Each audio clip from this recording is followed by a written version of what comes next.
clameurs à la gloire de notre cher Togo. Et célébrer sa beauté éternelle, bénissez le Togo et de ses enfants les conducteurs. Togolais fait monter de partout des clameurs à la gloire de notre cher Togo. Et célébrer sa beauté. Oui, mon site enchanteur, fleuve majestueux, torrent prestigieux, le sol merveilleux, prodigue, répand bonheur, fécondité. Soyez bénis, Togo, soyez heureux.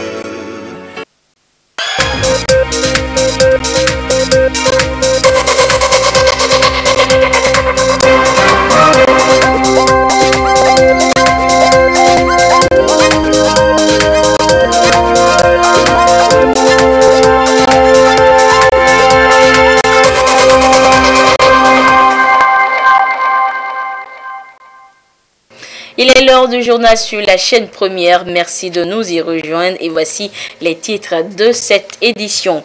Le projet de monnaie unique de la CEDEAO discuté ce mercredi à Accra au Ghana par le président de l'organisation Faure Eswazimna Nyazingbé et ses homologues de la sous-région. Pourquoi une telle initiative? Quel est son intérêt? À découvrir dans cette édition. Et puis le 18e Conseil extraordinaire des ministres de la CEDEAO a pris fin ce soir à Lomé. Les travaux ont consisté à la sélection des candidats aux différents postes statutaires de l'institution et le Togo s'en est sorti avec 2 postes. Voilà pour les titres, madame, monsieur, bonsoir. La 5e réunion de la Task Force présidentielle sur le programme de la monnaie unique de la CEDEAO s'est ouverte ce mercredi à Accra au Ghana sous la supervision du président de l'organisation Faure Eswazimna Nyazingbé.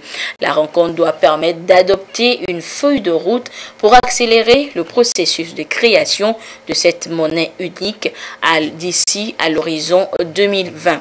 Vous voyez là les images de cette réunion à Accra ce mercredi.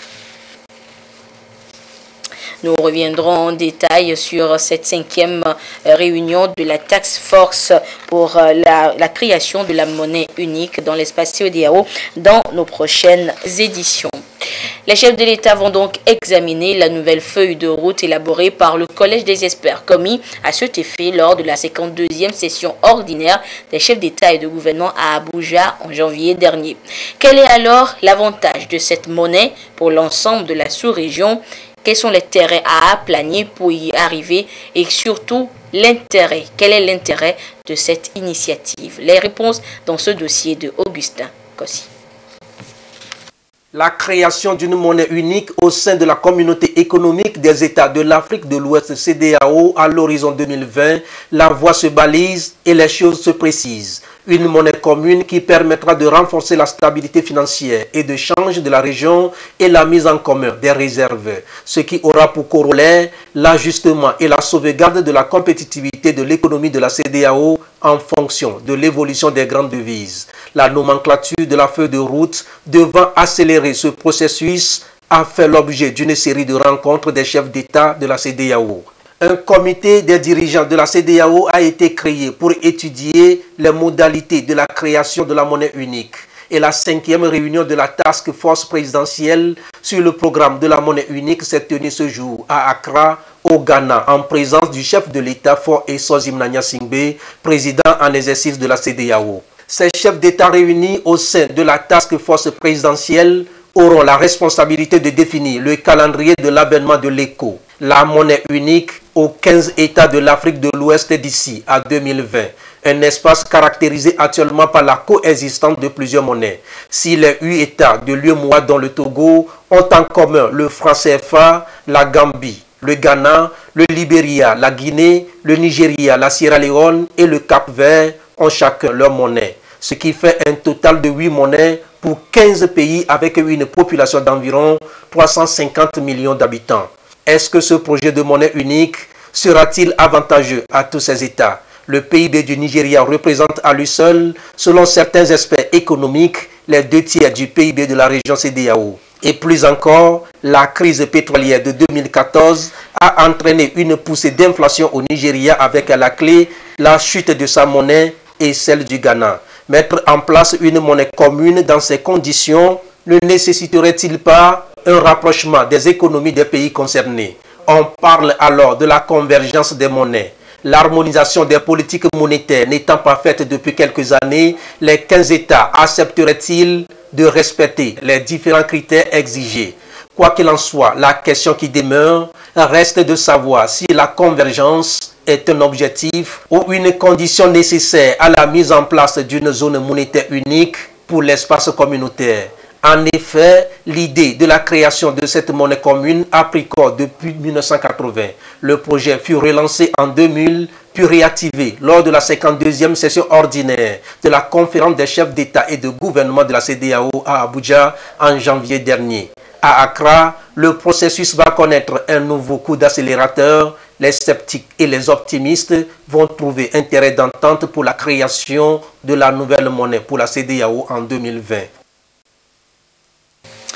Et puis la 18e session extraordinaire du Conseil des ministres de la CEDEAO a pris fin ce mercredi à Lomé. Une session qui a plongé sur l'épineuse question de l'attribution des postes de la Commission. Et au terme des auditions, les nouveaux fonctionnaires statutaires, dont 2 Togolais, ont été présentés ce jour à la clôture des travaux. Nous y reviendrons dans le courant de cette édition. Les parlementaires de la CEDEAO, de leur côté, lundi, étaient à la frontière entre le Sénégal et la Gambie pour une sensibilisation sur la nécessité de respecter les tests relatifs à la libre circulation des biens et des personnes dans l'espace communautaire. Et ce déplacement a été également marqué par une escale à Porokhane où des prières ont été dites ou demandées aux guides spirituels de la localité pour promouvoir la paix, la stabilité et la concrétisation de la vision des pères fondateurs de l'institution sous-régionale. Le compte rendu de ce déplacement avec Essoham Théo. C'est un acte fort que les parlementaires de la CEDEAO ont posé à travers cette sortie à plus de 285 km de Dakar, plus précisément à la frontière entre le Sénégal et la Gambie. L'un des objectifs qui sous-tend cette initiative est d'amener les chefs d'État à une réelle volonté politique d'intégration. La fermeture des frontières, les faux frais et autres tracasseries ne doivent plus avoir droit de cité dans une application stricte des textes de l'organisation. Un entretien riche en enseignement, puisque c'est une délégation qui est vraiment porteuse d'un message des différents chefs d'État de la CEDEAO. Il porte plutôt sur la libre circulation des personnes et des biens. Alors, les nombreuses tracasseries auxquelles vraiment subissent les différentes populations à l'entrée des différentes frontières. Alors donc, je crois que nous avons compris et on a bien pris note. Et nous allons vraiment faire de notre mieux pour essayer de respecter le protocole de la CEDEAO qui a été vraiment défini. La liberté d'aller et venir en tout temps et en tout lieu de la CEDEAO est possible sans pour autant compromettre la sécurité des populations. En cela, la frontière entre le Togo et le Ghana est un cas d'école, a relevé Moustapha Cissé Lo, président du Parlement de la CEDEAO, qui n'occulte point la dimension spirituelle dans cette quête du meilleur devenir de l'espace communautaire. Les parlementaires ont donc rendu visite au grand maître spirituel de Porokhane, à qui ils ont demandé des prières. J'ai convié les parlementaires qui étaient là à venir avec moi pour faire cette ziara. Et ils sont très contents. Nous avons été reçus par Seigneur Moussa Nawel. Nous avons fait notre ziara. La ziara, c'est venir prier comme on le fait à l'église, comme on le fait ailleurs. C'est demander les bénédictions d'Allah, le Tout-Puissant, pour que nous puissions avoir une Afrique unie, surtout une CEDEAO des peuples, où il n'y aura plus d'entrave à la libre circulation des personnes, des biens, des capitaux, des services et un climat d'affaires apaisé pour aller vers le développement, pour aller vers l'émergence. J'ai une relation très très amicale avec le président Faure Gnassingbé. Je prie pour lui, je prie pour que le Togo puisse retrouver sa sérénité, sa stabilité et l'union sacrée autour de l'essentiel. Les pères fondateurs de la CEDEAO ont tracé la voie et les dirigeants actuels, à travers ce foisonnement d'initiatives, sont dans la continuité pour faire du capital humain et de la vitalité de la jeunesse un atout à l'émergence et au développement de l'Ouest Afrique. Comment amener les communautés à la base à orienter leurs actions vers la reforestation, et ce à travers une gestion rationnelle des ressources forestières. La question a conduit les acteurs de l'environnement à initier le programme ProRed. Cet outil, mis en place grâce à l'appui de la coopération allemande GIZ, a permis depuis lors de capitaliser des données sur le couvert forestier togolais. Données qui seront présentées lors de la rencontre qui réunit depuis ce matin les acteurs de l'environnement et les chefs traditionnels à Tivier dans la préfecture de Zion. Le compte rendu avec Ferdinand Diassoa. Les études menées en 2015 estiment à 24,24% le taux de couverture forestière nationale et seulement 3,19% de ce taux revient à la région maritime. Des chiffres qui révèlent une disparition progressive des forêts et qui interpellent les acteurs. À cette rencontre d'échange sur le phénomène, il est question d'une part de présenter les résultats obtenus après la mise en place du programme ProRed, Readiness et réhabilitation des forêts au Togo, et d'autre part, lancer les travaux dans la préfecture des Lacs, choisie comme préfecture pilote. La préfecture des Lacs, selon les interprétations de l'inventaire forestier national, et la préfecture disposant les moins des ressources forestières de toutes les préfectures au Togo. Donc, cette préfecture a le plus de potentiel pour la restauration, parce qu'il y a un véritable problème. Et avec la proximité à la capitale, avec la zone côtière et son érosion, avec les mangroves, avec une partie de la biosphère du Mono, nous disposons dans cette préfecture toute une panoplie des options d'intervention qui nous permet à vraiment tester cette approche de la restauration d'un paysage forestier. Le programme d'aménagement qui va être élaboré tiendra en compte les questions agricoles, les questions d'urbanisation et les questions énergétiques qui sont des questions extrêmement très fortes pour notre pays. Et donc, chacun trouvera son compte. C'est pour ça que vous voyez la diversité des acteurs qui sont invités, pour que chacun donne son point de vue et sa vision. La forêt joue un rôle très important. Sans la forêt, je pense que nous aurons la rareté des pluies et nous aurons même la violence même des changements climatiques. Lancé en 2014 pour une durée de 5 ans, le programme ProRed a pour mission essentielle de contribuer aux côtés du ministère en charge de l'environnement et des ressources forestières à réhabiliter le couvert forestier togolais. Ceci afin de lutter contre les changements climatiques au Togo. La cellule climat des affaires face aux journalistes, c'est une formation pour permettre aux professionnels des médias d'être au parfum de l'actualité économique du pays, pour ensuite servir de relais auprès des populations et surtout des opérateurs économiques sur l'effectivité de l'amélioration du climat des affaires au Togo. Samuel Degbe et Yves Agbivivi pour des précisions. L'amélioration du climat des affaires contribue à la croissance économique, la lutte contre la pauvreté, la création des emplois, la promotion des investissements et à l'augmentation des revenus de l'État. Le gouvernement togolais s'y attelle à travers la mise en œuvre de la cellule climat des affaires. Et pour atteindre la mission assignée à ces départements, les acteurs de médias sont formés sur la problématique, le concept et les réformes réalisées par le gouvernement à la matière. Les journalistes essayeront donc de passer le message, d'informer donc les populations par rapport à comment, disons, il faut faire le transfert par exemple de propriété, comment ça se fait exactement. Selon les informations qui sont véhiculées, c'est qu'il faut parfois 1 an, 2 ans, 3 ans, 5 ans parfois pour avoir un titre foncier. Alors donc on essaye de familiariser les journalistes à ces délais, à comment il faut procéder et faire passer ce message au niveau des populations. Et pour permettre aux hommes de médias de mieux cerner ces réformes, l'indicateur transfert de propriété a meublé les échanges ce premier jour. Le transfert de propriété, c'est lorsque vous vous trouvez dans une situation, vous avez un titre de propriété, ce que nous appelons le titre foncier, et que vous voulez céder ce titre à un tiers, ou que vous allez avoir une transmission de la propriété, soit par vente, soit par succession.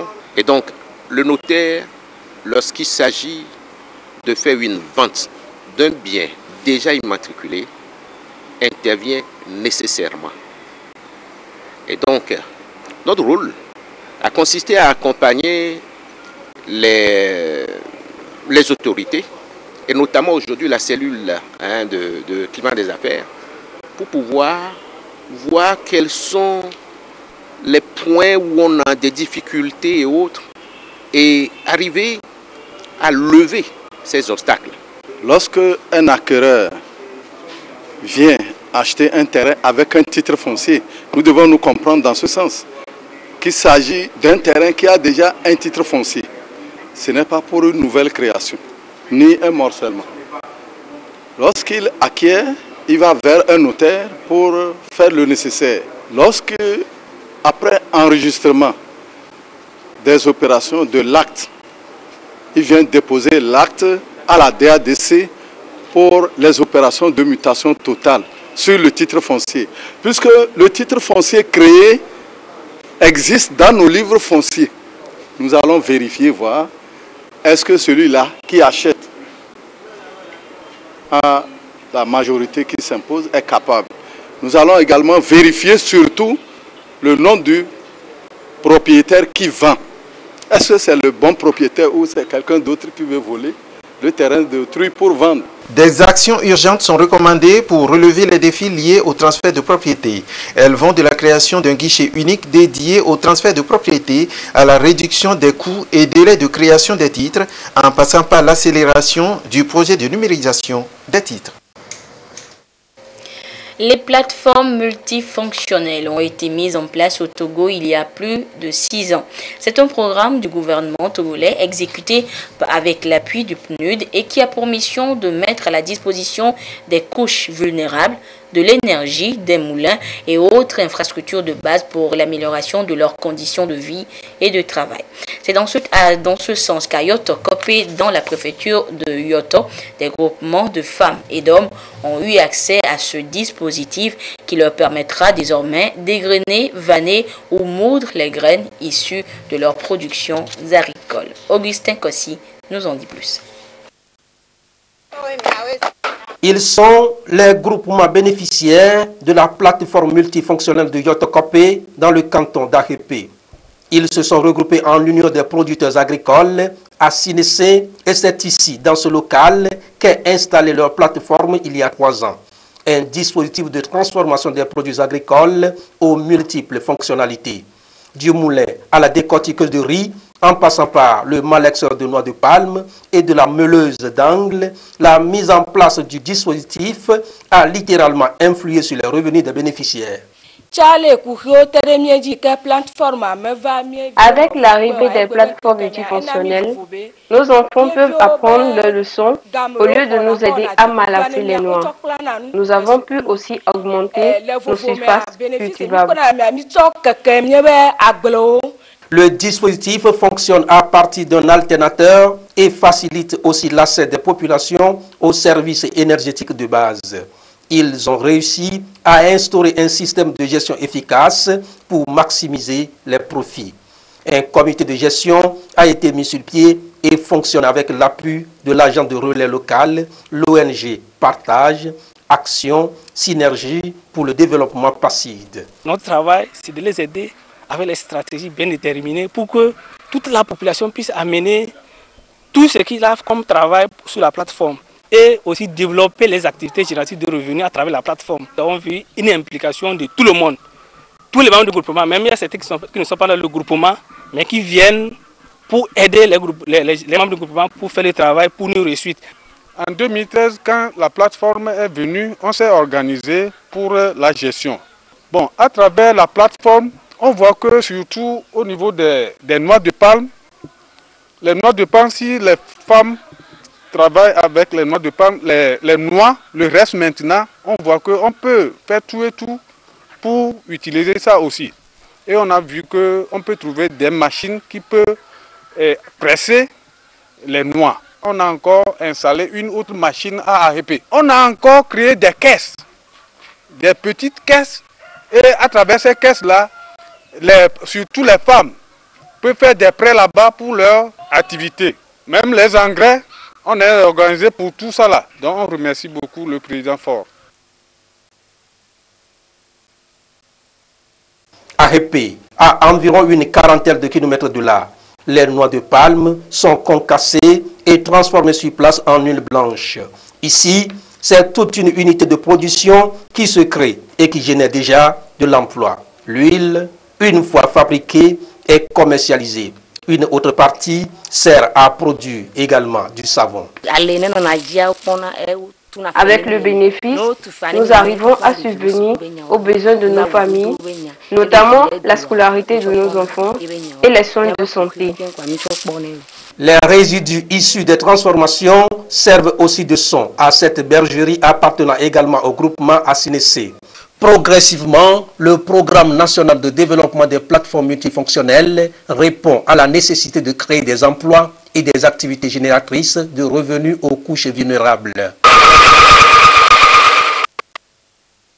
Le ministre de la Défense et des anciens combattants porte à la connaissance du public qu'un concours de recrutement des élèves officiers, médecins, pharmaciens et vétérinaires de l'école du service de santé des armées de Lomé est ouvert aux jeunes gens des deux sexes. Ce concours se déroulera les 15 et 16 mai 2018 à l'école de la gendarmerie nationale à Lomé. Et les détails de ce concours sont à consulter dans le quotidien Togo Presse.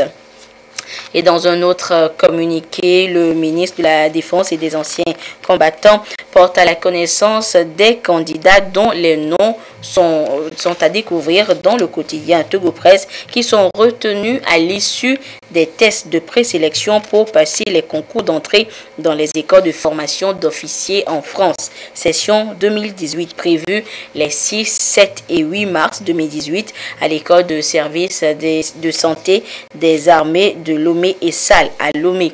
Ils sont donc priés de se présenter le vendredi 23 février 2018 à 7h à la division formation de l'état-major général des forces armées togolaises pour une communication très importante.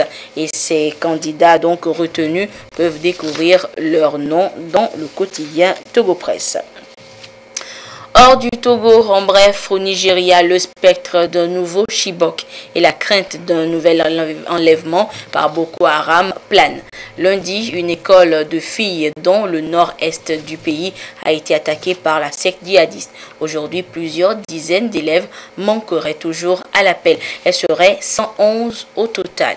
Les autorités craignent un kidnapping de masse comme lors du rapt des 276 lycéennes de Chibok en 2014 dont on est toujours sans nouvelles.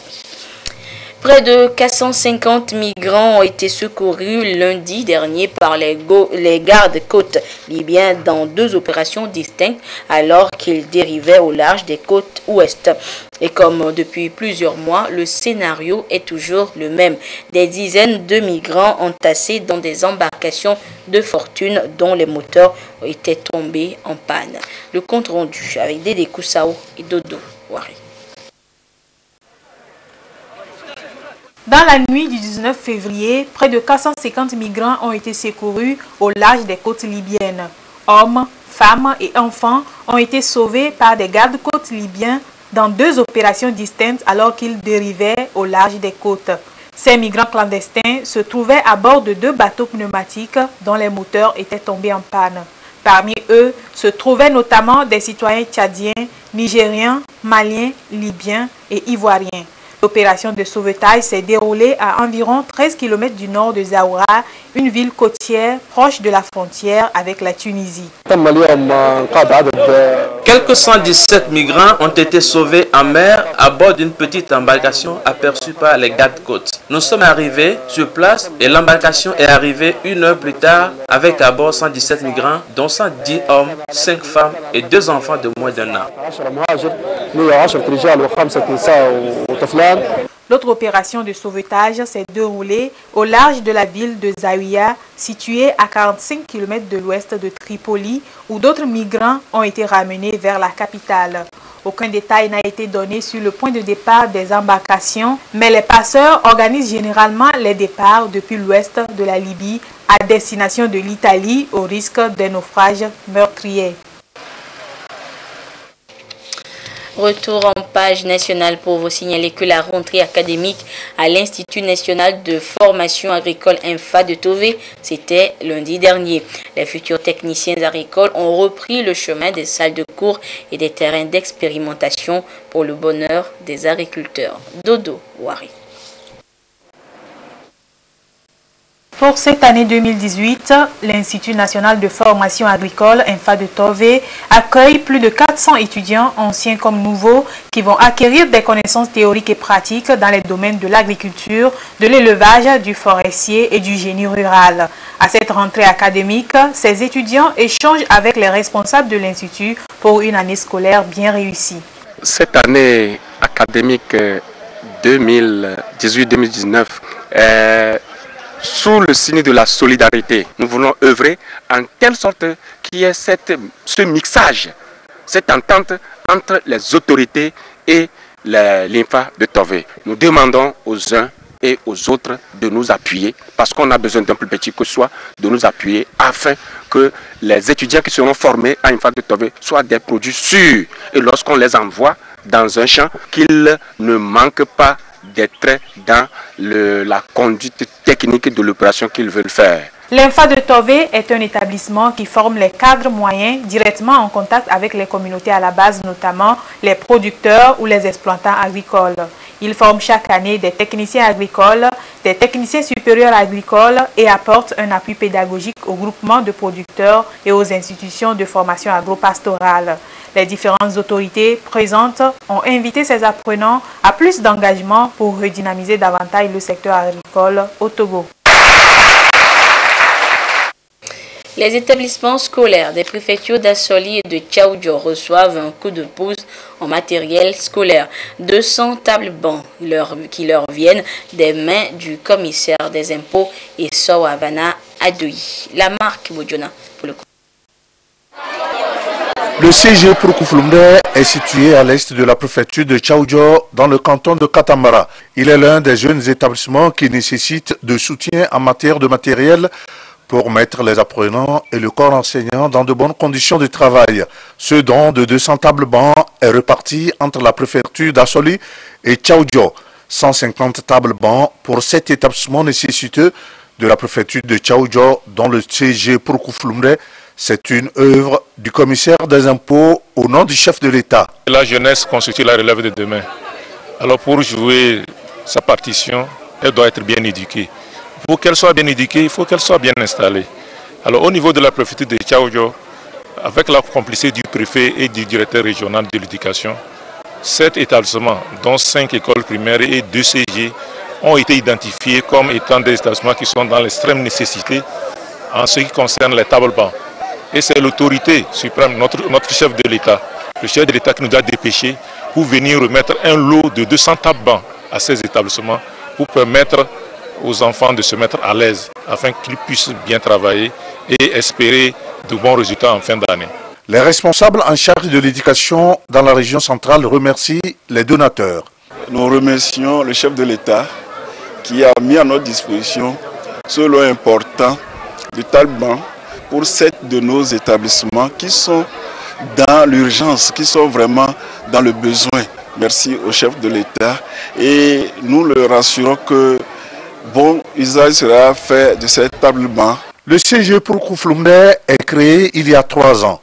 Il comprend un seul hangar qui est l'œuvre du commissaire et des parents d'élèves. Les intervenants ont appelé les bonnes volontés à soutenir la construction de ce nouvel établissement pour le bonheur des apprenants et des enseignants. Et restons toujours dans la région centrale où la 26e journée mondiale du malade a été célébrée. La journée a été marquée par une messe à l'aumônerie Saint-Raphaël du CHR de Sokodé et par l'inauguration du nouveau bâtiment de la maternité et de gynécologie composé d'un bloc opératoire et de 6 salles d'hospitalisation toujours au CHR de Sokodé. Nous retrouvons sur place la marque Bojona. La messe pour la 26e journée mondiale des malades a été officiée par Monseigneur Célestin Marie Gawa. L'évêque de Sokodé a indiqué dans son homélie que la journée mondiale des malades, qui est célébrée chaque 11 février, est initiée par le pape Jean-Paul II pour apporter la compassion de Jésus, médecin des âmes et des corps, à tous les malades. Il a exprimé la foi de tous les fidèles à Jésus pour la guérison de tous les malades. La deuxième étape de cette célébration de la journée mondiale des malades à Sokodé fut l'inauguration du nouveau bâtiment de la maternité et de la gynécologie par le préfet de Tchaoudjo, d'un coût total de 55 millions de francs CFA, avec équipement de 33 lits et 33 placards d'une valeur de 15 millions. Les travaux de construction ont été financés par l'ONG Santé, Solidarité et Développement SSD de la Belgique. Depuis 2010, on est en partenariat avec le CHR de Sokodé. 150 000 € ont été investis ici. On y a fait 2 villages accompagnants. On y a fait 7 campagnes de réparation de fistules obstétricales. 219 femmes ont été opérées avec grand succès. Et depuis lors, le CHR de Sokodé est devenu le centre de référence de la fistule obstétricale au Togo. Et nous en sommes très fiers. Nos besoins sont nombreux, mais les salles d'hospitalisation pour les femmes en général et les femmes de la maternité en particulier est une priorité pour nous. Ce projet conçu et réalisé aujourd'hui est un souci de moins.